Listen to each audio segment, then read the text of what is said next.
Assalamualaikum warahmatullahi wabarakatuh. Apa kabar, sahabat Kompas? Senang sekali saya, Ovi Dwi Natalia, dapat hadir menemani kalian semua tentunya di program Tanggap Pandemi Bersama Melawan COVID. Apa kabar, Sobat Kompas? Saya berharap kalian selalu dalam keadaan sehat dimanapun kalian berada. Tanggap Pandemi adalah program virtual atau daring persembahan dari Harian Kompas untuk membahas topik dan isu aktual dalam perspektif yang objektif. Nah, edisi kali ini Tanggap Pandemi spesial nih, karena menghadirkan perbincangan yang sangat spesial dengan narasumber yang sangat luar biasa, dengan mengusung tema Siapkan Dana Darurat dan Investasi di Masa Pandemi. Masa depan tidak ada yang tahu, namun setiap orang tentu punya keinginan dan rencana untuk masa depannya. Antara lain pernikahan, sekolah anak, jalan-jalan ke luar negeri, dan lain-lainnya. Boleh ulang bagian itu? Ya, lanjut. Masa depan tidak ada yang tahu, namun setiap orang tentu punya keinginan dan rencana masa depan, antara lain pernikahan, sekolah anak, jalan-jalan ke luar negeri, dan lainnya. Dibutuhkan perencanaan, keuangan, dan investasi untuk menjaga dan memastikan agar impian itu dapat terwujud. Dengan demikian, aset yang dimiliki terus bertambah dan tidak tergerus oleh inflasi.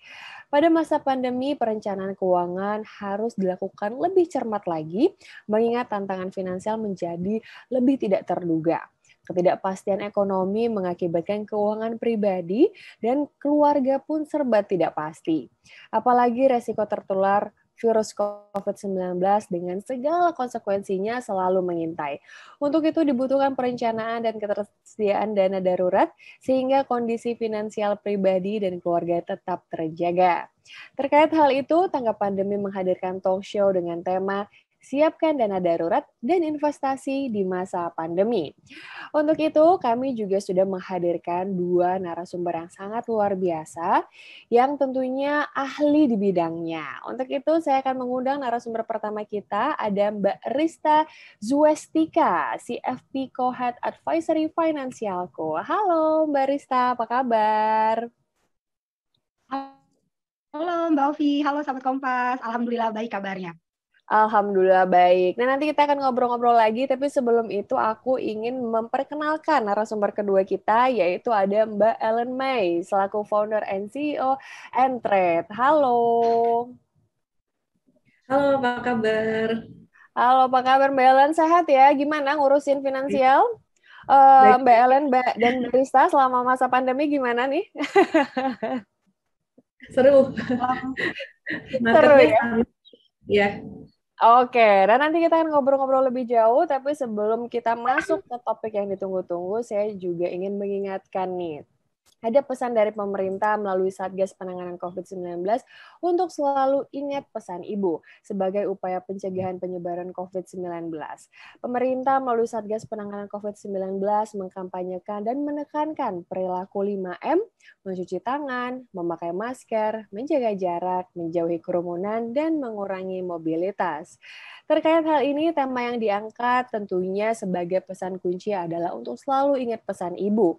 Ibu adalah sosok yang dihormati semua orang. Jika kita tidak menerapkan protokol kesehatan, kita bisa kehilangan ibu kita. Maka, ingatlah selalu pesan ibu wajib menerapkan 5M, mencuci tangan, memakai masker, menjaga jarak, menjauhi kerumunan, dan mengurangi mobilitas.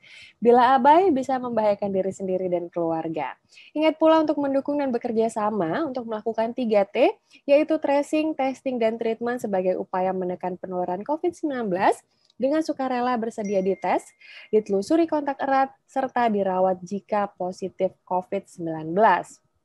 Marilah kita menjadi anak yang bertanggung jawab dan peduli pada ibu kita. Jangan sampai menyesal tidak mendengarkan pesan ibu, bisa jadi ibumu sendiri yang menjadi korban kelalaian kita. Oke, baiklah sahabat Kompas, sekarang kita akan masuk kepada sesi yang ditunggu-tunggu. Kita akan tanya jawab nih, ngomongin masalah finansial, dana darurat. Wah, ini merupakan topik yang hangat dibicarakan pada saat pandemi ini. Untuk itu aku ingin bertanya dulu nih sama Mbak Rista. Hai Mbak Rista. Halo Mbak Ovi. Terima kasih loh atas waktunya untuk bisa bergabung bersama kami di sini untuk ngobrol-ngobrol nih ngomongin masalah finansial. Oke. Mbak, boleh dong ceritain sedikit mungkin kesehariannya dulu dan mungkin sedikit bisa memperkenalkan diri ke sahabat Kompas lainnya.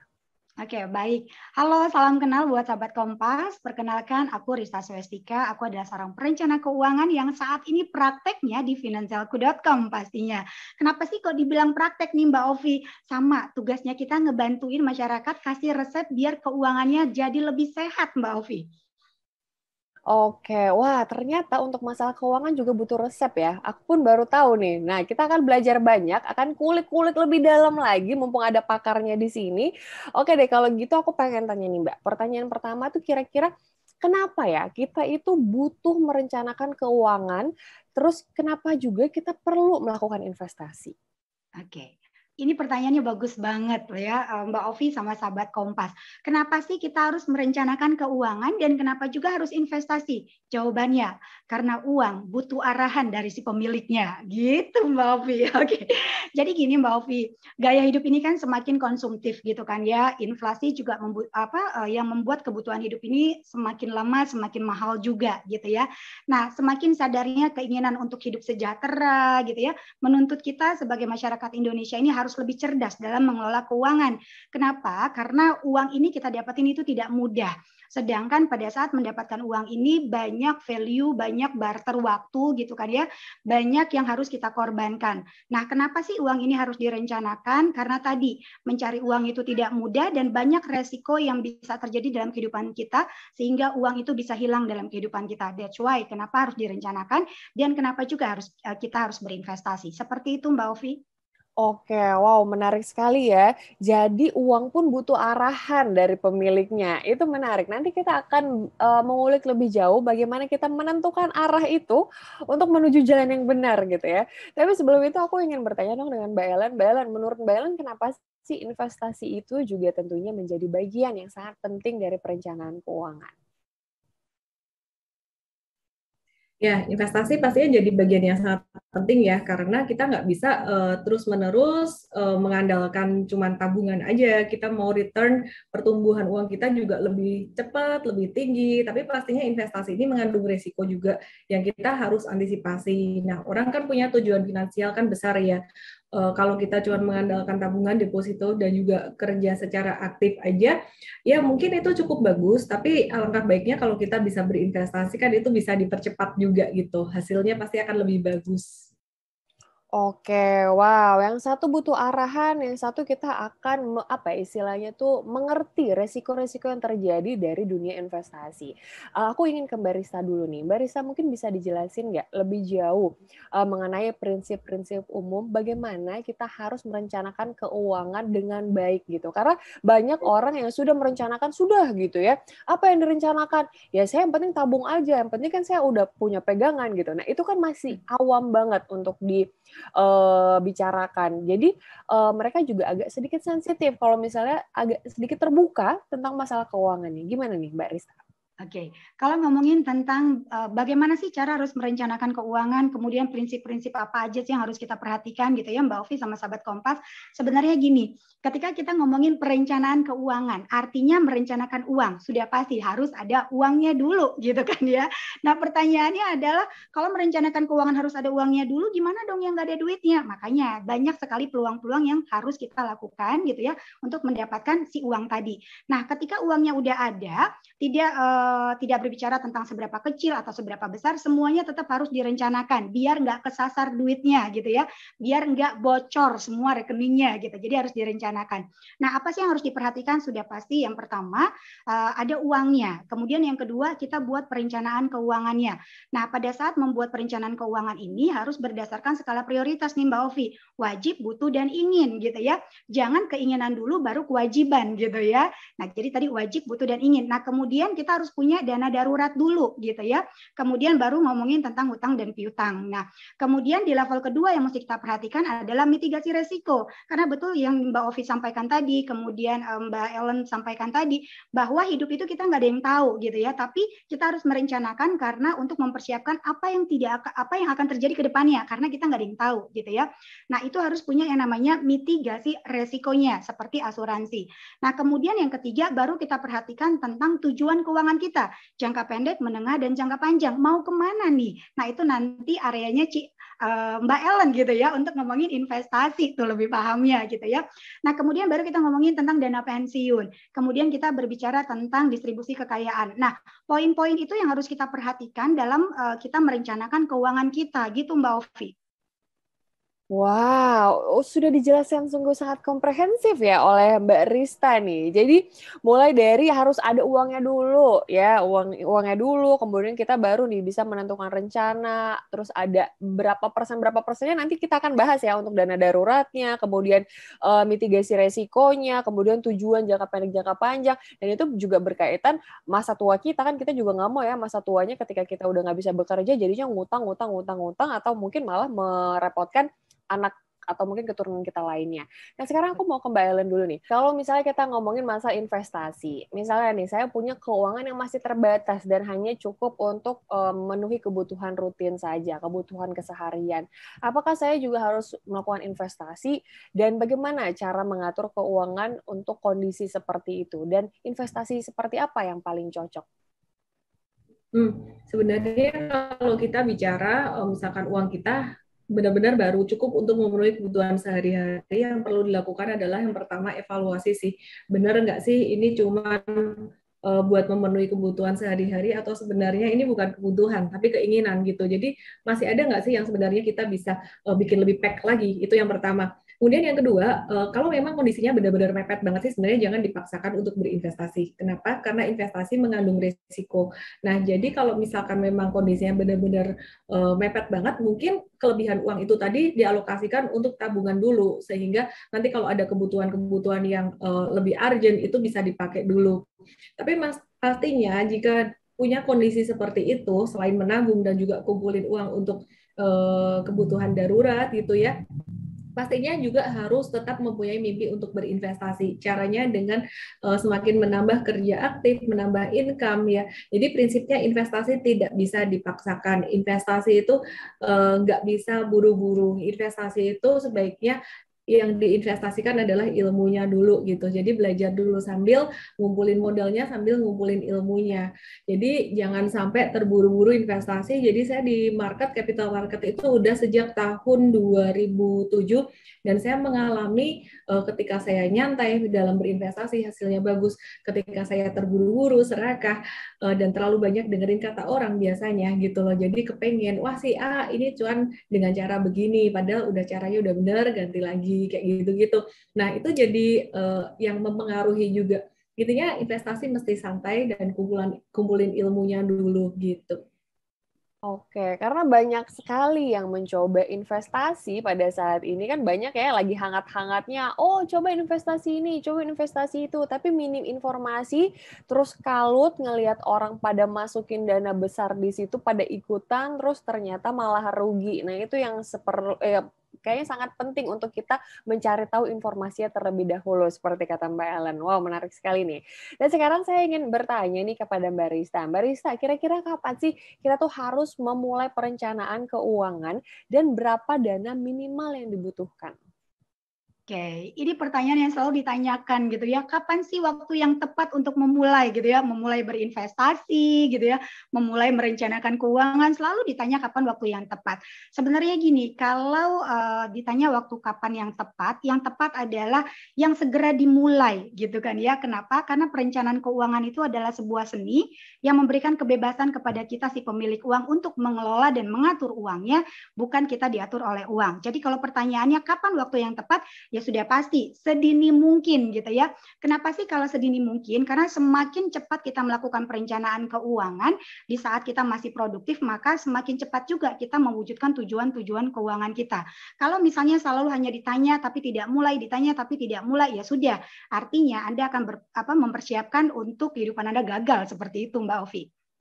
Wow, begitu ya. Jadi to point itu saja ya. Jadi semakin cepat itu semakin baik. Apalagi ini untuk ngomongin masalah perencanaan keuangan yang sangat erat banget kaitannya dengan kelangsungan hidup kita ke depan. Oke, baiklah. Sekarang aku pengen ke Mbak Ellen dulu nih. Kira-kira gimana sih Mbak caranya kita untuk menentukan instrumen investasi yang paling tepat untuk diri kita, dan instrumen investasi yang tersedia ini kan cukup beragam gitu. Nah, kira-kira menurut Mbak Ellen gimana nih? Ya, instrumen investasi yang tepat buat diri kita adalah instrumen yang sesuai dengan profil resiko dan sesuai dengan skill kita.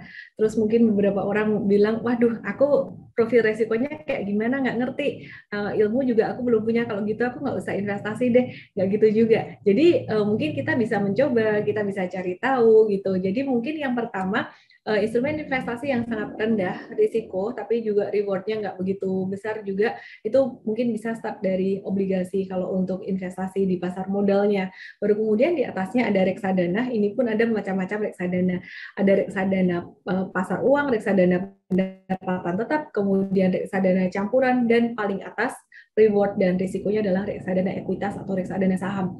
Dan setelah itu baru masuk ke pasar saham, di mana rewardnya pasti lebih besar, investasi hasilnya pasti lebih besar jika dikelola dengan benar, dan juga resikonya pasti juga lebih besar jika salah mengelola gitu.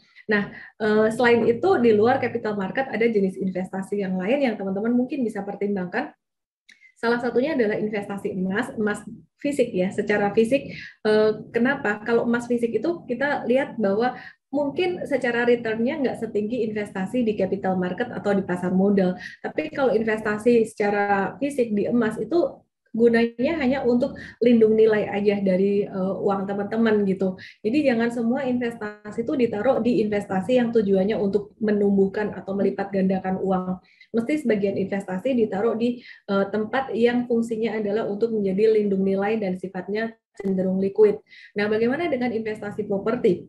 Kebetulan saya tidak terlalu banyak menguasai tentang investasi properti, namun kalau buat saya sendiri ya, sebenarnya properti ya, jika masuk di timing yang tepat, lokasinya benar, pastinya juga akan oke dalam jangka panjang. Namun kekurangannya adalah kurang liquid, itu aja. Kalau di capital market cenderung lebih liquid jika saham-saham yang dipilih adalah saham yang likuiditasnya besar. Itu yang pertama. Kalau reksadana, keuntungannya adalah teman-teman beli sedikit, modal sedikit, itu bisa langsung dapat isinya banyak, seperti beli pizza. Jadi beli satu itu bisa dapat potongan atau pie-nya itu banyak gitu. Kalau di saham kan modal kecil, mungkin bisa cuma dapat satu atau dua saham aja, kira-kira gitu.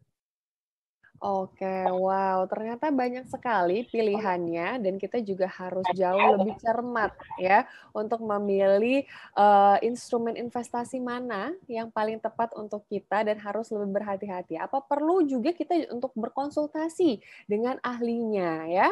Dan selanjutnya aku ingin tanya nih ke Mbak Rista. Mbak Rista, di tengah pandemi ini tantangan finansial kan menjadi jauh lebih tinggi dan tentunya tidak terduga nih. Bagaimana pengaturan keuangan yang sebaiknya kita lakukan di situasi seperti ini? Ya, baik. Terima kasih Mbak Ovi dan sahabat Kompas. Kalau tadi ngomongin tentang perencanaan keuangan, itu tidak ada nominalnya. Berapapun nilainya tetap harus direncanakan. Nah, dengan ada kondisi COVID-19 seperti ini hampir 2 tahun berjalan, ini ada 2 kelompok nih Mbak Ovi sama sahabat Kompas. Ada satu kelompok gitu ya, di mana teman-teman kita ini tidak terimbas. Artinya pendapatannya masih dapat 100%. Tapi ada satu lagi kelompok yang pendapatannya berkurang. Bisa sampai 50%, 25%, 75%, bahkan bisa hilang 100%. Nah, bagaimana sih menyingkapinya untuk kita mengatur atau mengelola keuangan di masa pandemi seperti ini? Sudah pasti diperketat lagi. Dengan caranya seperti apa? Yuk kita cek lagi berapa sih sumber pendapatan kita yang ada saat ini, sumbernya dari mana aja gitu ya, apakah hanya kerja aktif ataukah dari passive income juga. Nah, setelah kita tahu sumber pendapatan kita, yang mesti kita lakukan adalah saat ini coba di list lagi pengeluaran kita per bulannya. Jangan-jangan pengeluaran kita per bulan ini masih banyak yang hanya keinginan keinginan aja gitu ya. Jadi harus kita cek lagi. Kalau hanya bersumber hanya untuk keinginan aja, artinya bisa kita kurangi atau bisa kita hilangkan. Kemudian kita bisa poskan ke dalam dana-dana yang urgent saat ini, seperti satu dana darurat gitu ya, kemudian dana kesehatan, dan kalau misalnya ditanya juga, Riz, dengan kondisi seperti ini bijak nggak untuk kita berinvestasi? Pertanyaannya bukan bijak atau tidak bijak gitu ya. Kalau tadi sahabat Kompas ada di posisi kelompok yang pertama yang sudah melakukan perencanaan keuangan dari awalnya dan kemudian masih ada spare budget untuk diposkan untuk berinvestasi, maka teruskanlah berinvestasi karena kan ada tujuan yang harus tetap diwujudkan gitu ya. Tapi kalau misalnya saat ini teman-teman atau sahabat Kompas ada di posisi yang kedua gitu ya, artinya untuk membiayai kehidupan aja masih kurang, bagaimana untuk berinvestasi? Tadi gitu. Kalau rezeki atau pintu satu tertutup, maka akan ada pintu-pintu lain yang terbuka gitu. Jadi dengan kondisi seperti ini jangan hanya kita marah, emosi segala macam. Yuk waktunya kita bangkit, karena sebenarnya orang yang sukses itu bukan orang yang banyak duitnya atau orang yang banyak asetnya, tapi orang yang cepat melakukan perubahan dan melihat peluang-peluang untuk menggantikan pendapatan yang hilang atau yang berkurang tadi gitu ya. Nah, kemudian dana darurat ini penting sekali. Kenapa tadi gitu ya? Kalau kita masih single, dana daruratnya adalah 6 kali dari pengeluaran. Kalau kita sudah berumah tangga tapi belum punya putra-putri itu 9 kali dari pengeluaran, dan kalau kita sudah berumah tangga itu minimal 12 kali dari pengeluaran. Nah, ini dana darurat ini yang bisa kita gunakan pada saat kondisi seperti lagi ada pandemi seperti ini, Mbak Ovi gitu. Jadi coba di list lagi pengeluaran-pengeluarannya, lebih lagi untuk pos-pos kewajiban dulu dan kebutuhan. Keinginannya agak dikurangin, kalau bisa dihilangkan. Dan lihat peluang untuk menambahkan pendapatan atau mengganti pendapatan yang hilang. Seperti itu, Mbak. Oke, wah kayaknya aku harus ngobrol lebih jauh nih sama Mbak Rista untuk ngomongin peluang. Kayaknya Mbak Rista ini cukup gesit untuk melihat peluangnya. Aku harus belajar lebih banyak nih. Dan aku pengen ke Mbak Ellen lagi nih. Mbak Ellen, tadi kan ada ungkapan kalau high risk, high gain gitu ya dalam berinvestasi. Kira-kira gimana sih caranya untuk menyikapi resiko dalam berinvestasi dan apa saja yang harus diperhatikan? Nomor satu, ketika berinvestasi, investasi apapun itu, prinsipnya adalah berinvestasilah sejumlah uang yang dimana kita siap dengan risikonya. Apapun itu, mau saham, mau reksadana, mau investasi properti, mau emas, mau kripto, koin, atau apapun. Jadi jangan karena terbuai atau pengen cuan langsung masukin duit banyak-banyak di situ. Biasanya yang jadi bumerang adalah itu, orang mendapatkan keuntungan yang besar di awal, mungkin tadinya di awal nggak masuk banyak, terus kemudian dia tambahkan modal lagi, sampai akhirnya investasinya menjadi semakin banyak dan mungkin harga saham atau harga investasinya, nilai investasinya udah ada di atas, dan semakin di atas kan sebenarnya resiko lebih tinggi ya. Nah, banyak orang yang tidak menyadari itu. Kemudian terjadi satu kerugian yang besar di situ. Ya, jadi yang pertama adalah mengatur nominalnya berapa banyak yang teman-teman siap dengan resikonya. Caranya gimana sih? Simpel aja sih. Ketika masuk dalam sebuah investasi, kita lihat fluktuasinya tuh berapa banyak gitu. Misalkan kalau di saham, fluktuasi harga saham berapa sih? 10%. Oh, ada saham juga yang bisa sampai turun sampai 20%. Mungkin sampai 20%, kita akan lakukan pembatasan risiko atau stop loss. Namun, kadang-kadang beberapa orang nggak perhatiin sahamnya sampai rugi sampai 20%. Katakan seperti itu. Oke, seandainya masukin uang 1M ke saham, rugi 20%. Hati ini oke nggak? Wah, rugi 200 juta. Nggak oke, nggak mau gitu. Oke, anggap aja resikonya 20%. Turunin lagi terus sampai akhirnya mungkin menyentuh angka 100 juta gitu. 100 juta rugi 20%, oke nggak sih? Oh, nggak masalah. Itu tidak mengganggu hidup saya. Saya masih bisa makan nyenyak, tidur, makan enak, tidur nyenyak ya. Jadi tidak mengganggu kualitas hidup. Nah, itu adalah angka yang pas gitu. Jadi angka yang pas adalah angka yang memang kita nyaman baik ketika dia naik maupun ketika dia turun gitu. Oke, wah ini nih kayak masih banyak nih perbincangan. Nanti mungkin di sesi akhir aku akan kasih challenge ya untuk dua narasumber yang sangat luar biasa ini. Tapi sebelum itu aku akan masuk satu pertanyaan terakhir dulu nih.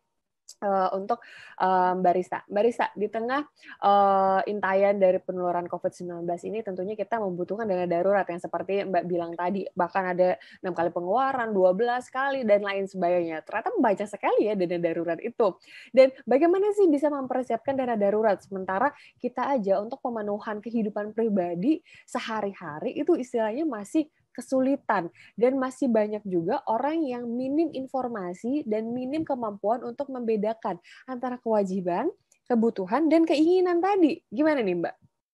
Oke, ini selalu ya menjadi tantangan pada saat kita melakukan edukasi gitu kan ya.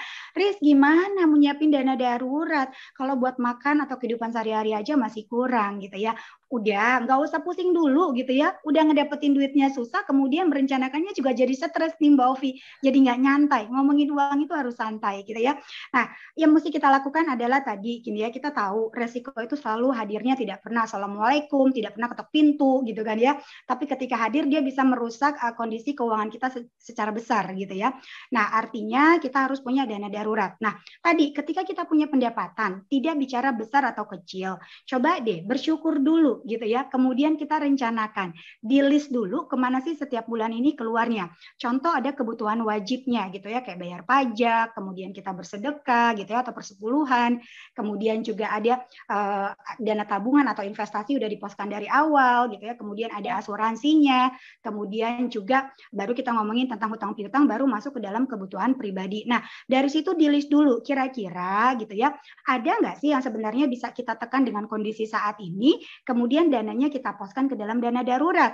Toh kalau misalnya dengan kondisi saat ini kan kita nggak ke kantor gitu kan ya, karena dari masih work from office, work from home gitu ya Mbak Ovi ya.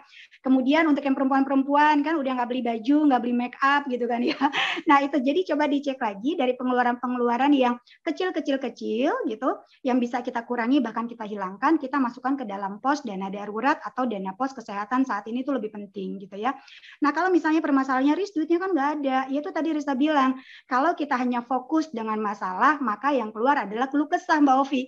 Tapi kalau kita fokus sama solusi, maka yang keluar adalah jalan keluarnya. Hari gini dengan adanya COVID-19 itu malah banyak sekali masyarakat kita yang akhirnya bisa melihat peluang-peluang untuk menambah pendapatan saat ini. Seperti itu Mbak Ovi. Oke, jadi intinya mentalnya harus dibenerin dulu ya Mbak ya. Jadi kalau misalnya mentalnya masih sulit untuk menerima informasi, untuk diberitahu, untuk dikasih solusi, sepertinya akan sulit juga. Apalagi ini berkaitan dengan masalah keuangan. Nah sekarang aku pengen ke Mbak Ellen dulu. Mbak Ellen, masih berkaitan dengan penularan COVID-19 di masa pandemi ini. Dibutuhkan juga dana darurat untuk mengantisipasi hal-hal yang tidak diinginkan. Gimana caranya kita untuk mempersiapkan dana darurat dan apa saja yang harus diperhatikan? Ini versinya Mbak Ellen nih. Silakan. Ya, sebenarnya kalau versi saya ya dalam mengelola keuangan, saya tuh teringat masa kecil saya, inspirasi sebenarnya dari orang tua saya. Mereka nggak pernah ngerti yang namanya ilmu perencanaan keuangan atau yang sering kita pelajari saat ini. Kita sangat beruntung di sini ada Mbak Rista dan teman-teman perencana keuangan lainnya. Tapi saya bersyukur saya belajar dari orang tua saya yang bisa dibilang mereka tuh orang Tionghoa tuh yang totok gitu. Totok tuh istilah kata tuh kayak yang tradisional banget gitu. Ya mereka ajarin saya tuh kayak mindsetnya sebenarnya simpel banget, jangan besar pasak daripada tiang gitu. Jadi pengeluaran tuh harus jauh lebih kecil daripada pengeluaran. Pengeluaran harus lebih kecil daripada income, pastinya seperti itu. Dan di situ saya mendapatkan satu mindset yang agak-agak sangat konservatif sebenarnya. Kayak expense kamu tuh, income kamu tuh kalau misalkan kamu punya income 10 juta, your expense should be less than 30% or 20%. Kalau bisa tuh sehemat mungkin. Dan gaya hidup kamu tuh jangan berubah gitu loh. Nah dari situ, uang itu yang kamu nanti bisa tabung dan bisa investasikan dan bisa kembangkan lagi. Dan saya bersyukurnya waktu itu kita masih hidup di dunia yang kita belum mengenal yang namanya kita belum mengenal sosial media atau terlalu dunia yang konsumtif gitu, karena sekarang kita lihat sosial media kita kepengen kan ada orang punya ini itu. Jadi kayak tadi Mbak Rista bilang mungkin di pandemi mungkin harusnya kita bisa lebih berhemat. Tapi justru karena terlalu nganggur tuh ya, jempol ini scroll terus, lihat seleb ini, dia ada pakai baju ini, pakai tas itu, jadi kepengen. Kalau yang cowok-cowok kan mungkin mobil atau gadget dan seterusnya. Nah, dari situ terbentuk mindset bahwa harus pengeluaran lebih kecil, jauh lebih kecil daripada income. Itu yang pertama. Yang kedua adalah prinsip di mana berinvestasi secara sangat konservatif. Mereka ajarin sangat konservatif. Jadi dulu saya termasuk orang yang tidak berani mengambil risiko. Tapi lama kemudian saya belajar bahwa kita harus belajar mengambil risiko yang terukur.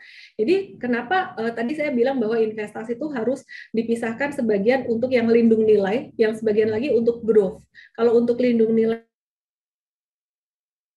itu emas nilainya juga ngikutin terus gitu loh, ngikutin nggak sampai growth-nya tinggi tapi ngikutin ini terus, jadi inflasi itu dia bisa nutup gitu. Nah, kemudian yang berikutnya adalah tadi bicara tentang income dan expense.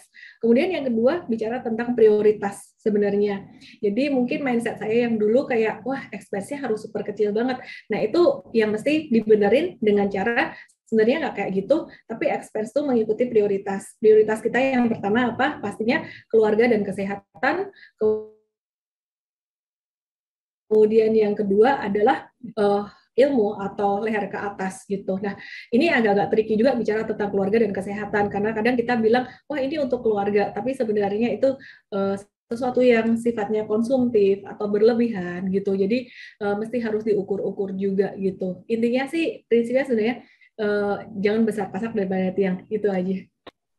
Oke, wow, menarik sekali. Tapi tanpa terasa sudah selesai nih Q&A-nya. Tapi kayaknya nggak afdol kalau misalnya kita nggak challenge kedua narasumber ini, karena kita dari tadi berbicara mengenai rancangan, teori, anjuran, kemudian apa yang harus kita lakukan dan lain sebagainya. Oke, sekarang untuk Mbak Rista dan Mbak Ellen nih, aku pengen coba kasih studi kasus ya, kita bikin skema. Nggak afdol kalau misalnya kita nggak praktek nih, karena berkaitan finansial harus ada prakteknya.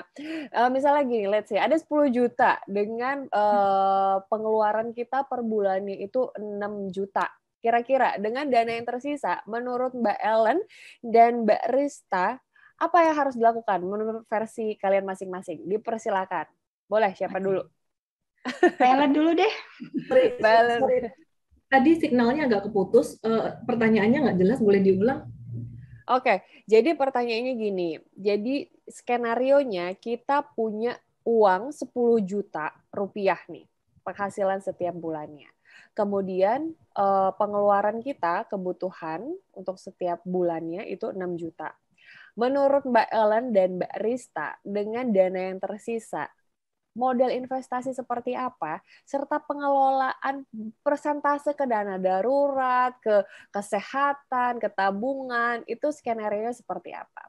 Boleh, silakan. Ya, kalau dari saya sendiri ya, jawaban ini mungkin agak subjektif, karena saya menggunakan ukuran diri saya sendiri, knowledge investasi saya sendiri, dan juga value hidup saya. Kalau misalkan sisa uang tinggal 4 juta gitu, 2 juta, tinggal 4 juta kan ya, berarti 10 juta dikurangi 6 untuk kebutuhan sehari-hari. 2 juta saya akan simpan di tempat yang cenderung aman, yang nggak fluktuatif. Mungkin 1 jutanya di tabungan atau di deposito. Sekarang kan banyak ya deposito online yang bunganya juga bisa tinggi-tinggi gitu. Terus kemudian yang 1 jutanya lagi mungkin akan diinvestasikan di obligasi atau di emas yang tidak terlalu fluktuatif ya, jadi cenderung lebih aman untuk fluktuasinya rendah. Nah, di sini yang 2 juta lagi saya akan investasikan di capital market, di mana ya ini di pasar saham. Kenapa? Karena kan saya memang udah ngerti saham sejak lama, sejak 2007. Tapi kalau mungkin buat teman-teman, ini rumusnya bisa sesuai dengan profil risiko dan juga knowledge teman-teman masing-masing. Yang pastinya mungkin Mbak Rista yang bisa lebih tahu untuk kasih arahan. Oke, nah sekarang silakan Mbak Rista. Versi Mbak Rista gimana nih? Oke, ini seru loh ya. Kita berdua di challenge ya, Mbak Ellen ya. Oke. Jadi gini, ketika kita punya pendapatan 10 juta, kemudian 6 jutanya adalah untuk biaya kehidupan sehari-hari, masih ada 4 juta. Apa yang harus aku lakukan? Nah, kalau dari pribadi aku sendiri, aku mesti cek dulu. Dalam mengatur keuangan, kita harus yang pertama adalah mengecek kondisi keuangan kita, sehat atau tidak sehat, gitu ya. Jadi bukan hanya tubuh aja yang mesti kita cek, bukan hanya portofolio saham aja yang mesti kita lihat merah atau hijau, gitu ya. Tapi kondisi keuangan kita juga mesti dicek nih, sahabat Kompas ya. Jadi kita cek dulu dari 6 juta tadi udah kita sisihin belum sih gitu ya, atau itu hanya untuk si biaya hidup aja. Taruhlah 6 juta itu biaya hidup aja.